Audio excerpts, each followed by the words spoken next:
Hello. Hey everybody. Hey, happy Friday to you. Welcome to Forecasting with Friends. We have made it. We've made it to Friday. It was an interesting week. You know, we had storms, sort of surprisingly strong storms earlier in the week, but since then, hot, sunny. Quiet. Yeah, we need some nice quiet. I mean, just to think of the last month, all of May, I feel like we just didn't have a break. It was either flooding or severe storms, you know, intense heat. Yeah, oh it was, I mean, it's truly all over the place. So I think a few days, especially on a weekend when it's going to be quiet, I think folks are like, yes. I hope everybody's air conditioning is working well because, you know, so yesterday we hit 95. Today we're probably going to be around 95, 96. Same for the weekend. Speaking of air conditioning, you know, the system's up in the attic and everything. I just found out very recently, like talking to my wife about 30 minutes ago, we might have a critter in the, I know. So the girls were here. Yeah, so my daughters were hearing some kind of scratching and the cat was sort of doing this kind of thing up at the ceiling. So we have a exterminator coming to the house tomorrow morning at 7 a.m. And I'm like, I don't want you to hurt whatever it is, you know, just trap them or whatever, but I don't know what it is. I'm hoping it's a squirrel. Yeah. Because they're cute and everything. Yeah. Oh my gosh, if it's a possum, I'm gonna freak out. Oh, I don't like possums. Or if it's a rat. Or if it's a rat. Oh no, that would be really no. bad. Not a rat. And just be like, whatever it is, don't show me a picture. Because I feel like those people actually like what they do. And they're like, oh my gosh, you got to look what was up there. I know. Or just show it to me and don't show it to the rest of the family. No.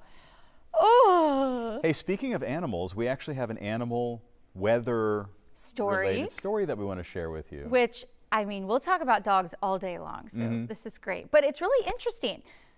Veterinarian coming in and talking about how you need sunscreen on your pets. I mean, because we're used to it. Who would have even thought that this is a thing? But veterinarian Dr. Roberta was on Houston's morning show, and we want to tell you what she had to say about protecting your pet from the sun. So when you're headed outside in the summer, most of us remember to put on sunscreen. Oh, sure. But what about your pooch? Are you remembering that? We're saying not now. No. Never knew it was a thing. I didn't know either. But Dr. Roberta Westbrook, a veterinarian with the Houston SPCA, joins us with what we need to know. Welcome. And you need to put us in the know. Absolutely. First of all, cutie patootie here. But we need to be, how in the world do you slather a dog in sunscreen? Well, it is very important. So you may be wondering whether your dog needs sunscreen, and I'll give you some clues. If you have a dog that is light colored or has very thin and short hair, that is a clue that your dog might need sunscreen during the summer, particularly if they have a pink nose and light colored fur like Shanti here. So it's very important because dogs can still get skin cancers and sunburn just like people. So we want to protect their skin this summer when you're going to the beach and hanging out. And so we have a couple of options here that you can try for sunscreen. Is there a certain, go ahead, is there a certain sunscreen you need for dogs? Yes, thank you for asking that. You don't want to use the sunscreen that you have in your bathroom or in your beach bag for people. You want to make sure that the sunscreen you have is specific for dogs or cats. So you can go to your local pet store like we have here. We have a couple of different options depending on how you want to put it on. So they make these handy little sunscreen wipes. I would think that would be good for that little nose. That's exactly right. That you can use to wipe down the body, or like for Shanti here, you're exactly right. Just rub the nose there. She wants to lick it. Well, you see how she's licking it. An important thing about sunscreen for dogs and cats is that it does not have toxic ingredients in it like zinc and para-amino benzoic acid. Don't put people That's sunscreen exactly on right them. because they're going to want to lick it, and we want it not to be toxic for them. So you can use a nice handy wipe.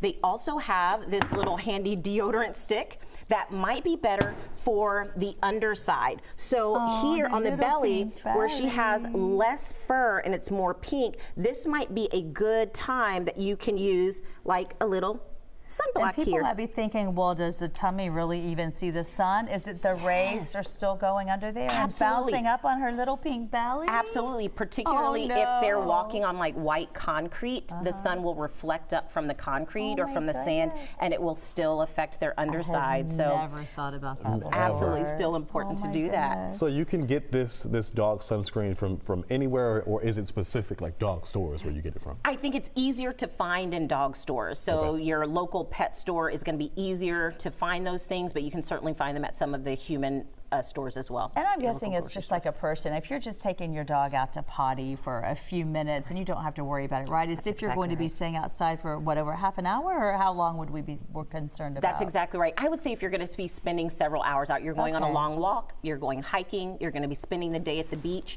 absolutely. But if you have a light colored dog or a dog with short hair, yes, even 30 or 40 minutes in direct sunlight, I think it's worth putting some sunscreen on to protect them. Wow. Any other last minute tips that people should know dealing with the sun and their animals?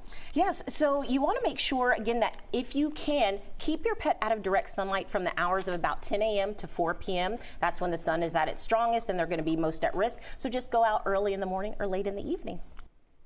Does Ryder like to lay out in the sun? Oh, gosh, yes. Yeah, I know my dogs will do that too, especially our baby Goose. He'll go out there and just sun himself. Yeah. And I'm like, I don't even think he's getting any sun. It's just his fur is black and he gets really hot. Yeah. But he seems to like it. Well, and I feel like it's so chilly inside that they're like, oh, yeah, thaw out. I think they like that. All right, hey, coming up next after a short break, we're going to talk about, just for a moment, about Tropical Storm Allison. This is the 23-year anniversary of that event, and then it'll be followed up by a lot of important information about flood insurance. So we'll see you back here in a couple minutes. Fox 26 is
Anonymous. the Fox 26 YouTube page. Like and subscribe today. All right, hey, it was 23 years ago, June of 2001, Tropical Storm Allison hit, your namesake, not as nice as you are. But I've kept this report in my desk the whole time, and I'll go back and look at it from time to time because it's actually titled Off the Charts. And Allison was sort of like the Harvey before Harvey. Which is crazy. And Mike and I were just talking about it a few hours ago, and the fact that it made 2 passes through. So you thought you made it through the first one, but not the case through the second. So a lot of people really wished they had flood insurance, and it's one of those things you don't know you need it sometimes until it's too late. So John Dawson put together a bunch of, well, there was a meeting that involved the mayor and a bunch of other people, and they talked a lot about the need for flood insurance. All right, good morning, everyone. My name is Lee Vella. I'm with Clear Channel Outdoor, and we're so honored to be here with you today to get the word out about this very important insurance program for flooding in our area. I think everyone here can agree that a flood can happen anytime. Look out the windows right now. And it doesn't take a hurricane. It's just look at what happened with the Tax Day flood, the Memorial Day flood, and more recently the flood in the Kingwood area, as the council member can attest to.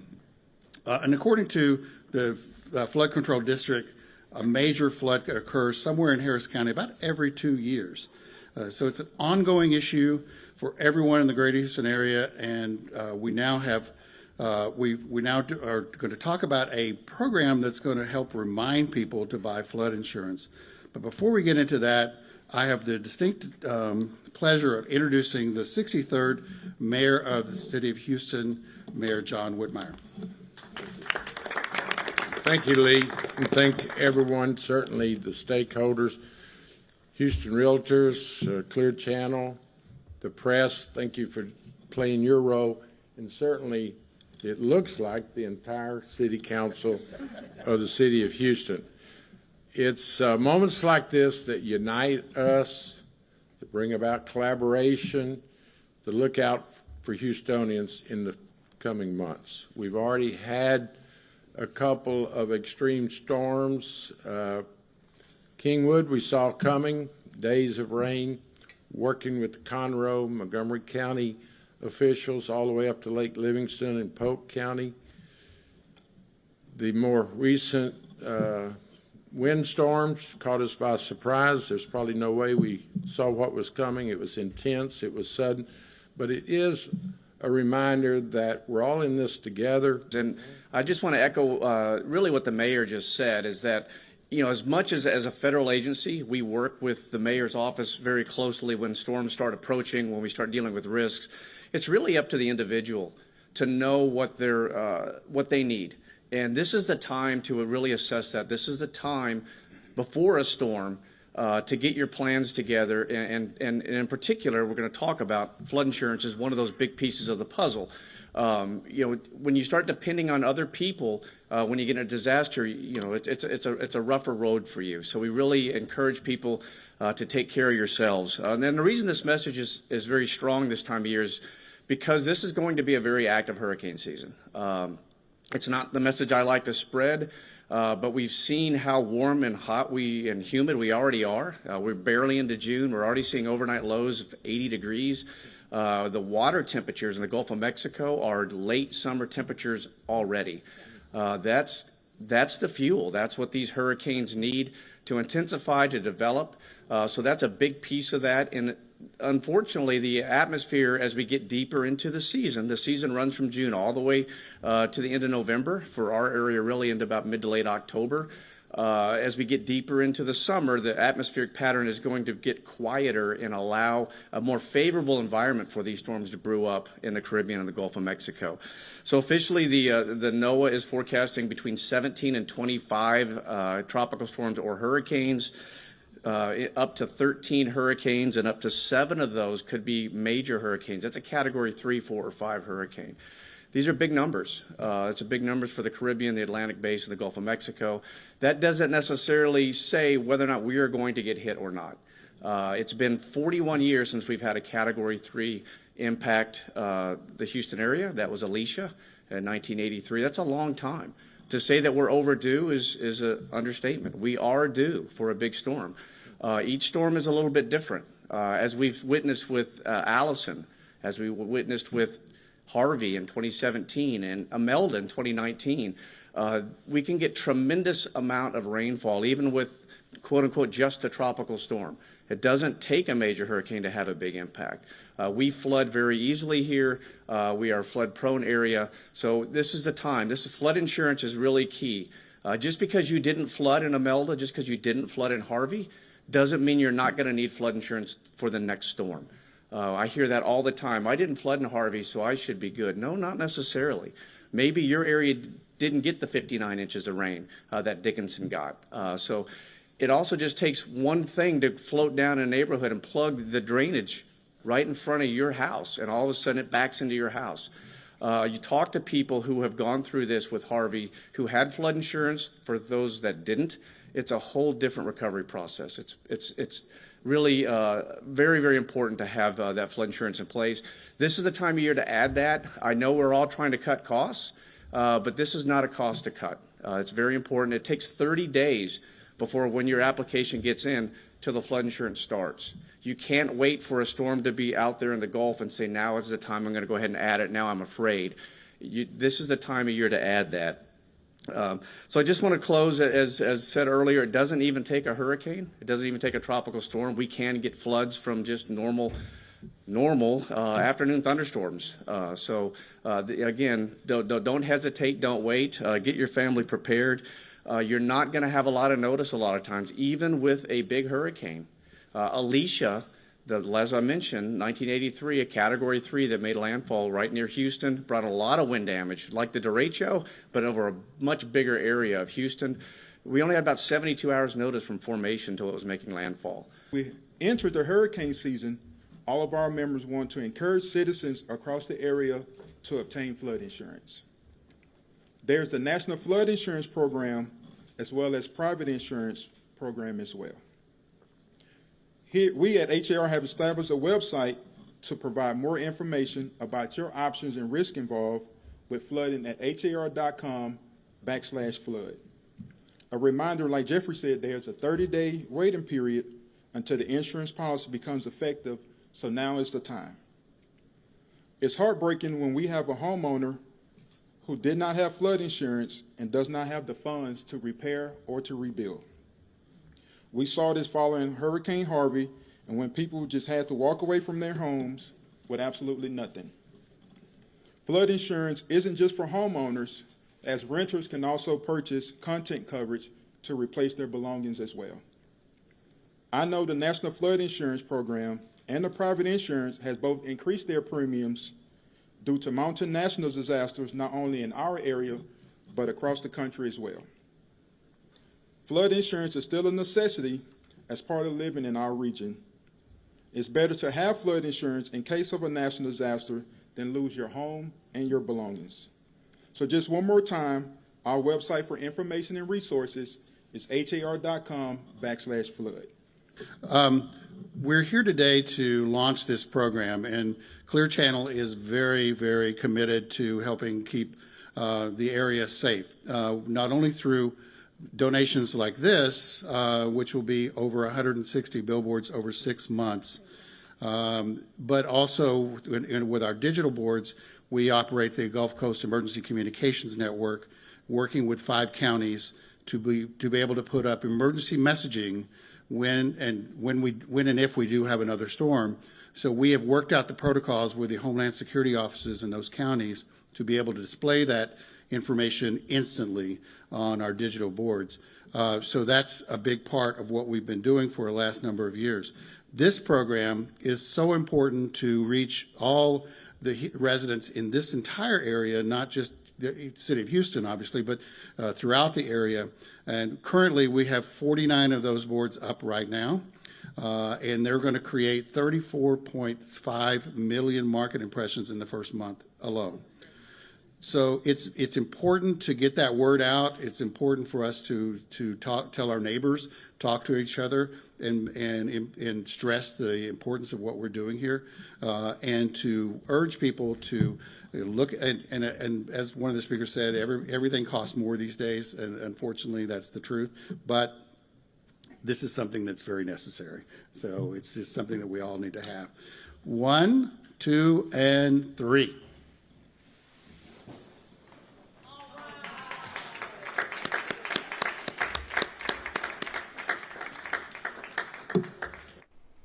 So a lot of people don't realize this is very complicated about flood insurance. That if a river rises or if there's flooding in your street and it gets into your house, your homeowner's policy won't cover it. The only thing it'll cover is like if there's a hurricane blowing wind and it breaks a window and then rain flies into your house, then that's covered, but not just ordinary flooding. So the flood insurance would cover if a river rises. Yeah, it would. But if you don't have that coverage, you for lack of a better term, you might be up the creek because you have it come into your house, and sometimes people will just get like a foot or 6 inches, even a few inches into the house, but then it ruins the carpet, and then you have to worry about mold. Yeah, you got to pull all that out. So it's really, but it depends on where you live. I think the price has gone up. It used to be something like $300 or $400 a year, but I think it has gone up. Well, and I think now it's going into the private sector, if I'm saying that correctly. It's not just coming down from FEMA. I think you're right, yeah. It depends on where you are. So hopefully it's affordable, but it's something to think about. If you've ever been in an area that has flooded, it might be something to think about. We also have a lot of new neighborhoods around here where people don't necessarily know if it's going to flood. They're like, there's no track record. So that's a really good point. Yeah. Well, and folks that maybe haven't seen too much damage from previous hurricanes, so maybe they don't know, and it's like, it's the don't knowing that's the don't knowing. It's the not knowing that's the hardest part, right? And then we talk about how every storm is different. So yes, maybe you made it through Harvey, but maybe the next storm that comes, it's going to be completely different, and you might get it over your house. I mean, it's just so hard. And I was when I was telling Allison about her namesake storm, we were looking at some of the rainfall totals. And the interesting thing about Tropical Storm Allison, as we head to break here, is that some parts of Harris County had 39 inches. Katy had 2 inches. So you just never know. It's a roll of the dice, and that's why you always have to be prepared. It's so important, and not just for tropical events, but like we know, we've seen a lot of flooding so far this year. So really for anything out there. So stay safe, guys. Coming up in just a few minutes, I'll actually have an update in the tropics if we're seeing anything and what you can expect for the weather weekend ahead. Fox 26 is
The Fox 26 YouTube page. Like and subscribe today.